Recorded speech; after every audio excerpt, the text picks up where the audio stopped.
News 8's Aaron Logan on the scene with today's grand opening. For months, it's been a big question. Is it really coming here to New Haven? Well, here it is. It's the official grand opening of the Apple Store on Broadway. And even though the line is very long, it is filled with people who have some unique stories to share. It's moments like this, opening day at Apple, that Kathleen Francis looks forward to. Since 1997, Apple has left its permanent mark on her. Tell me what that tattoo means to you. It's a sort of, now, so many years later, it's sort of a mark of, yes, I've been with Apple that long. And all my non-Mac friends are saying, Apple's dead, Apple's going to get done under.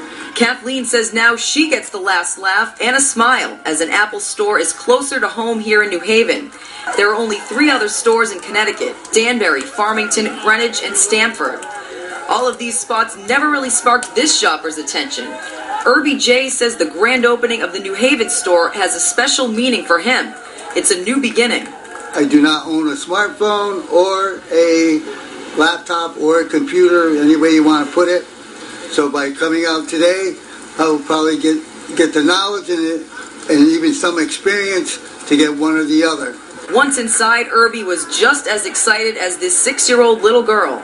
It's really, really impressive. What do you have your eye on? An iPhone.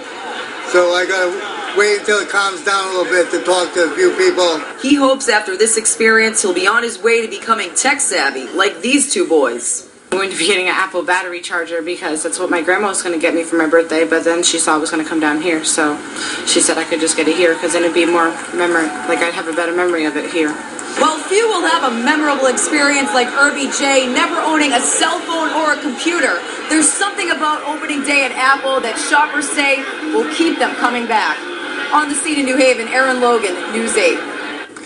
And coming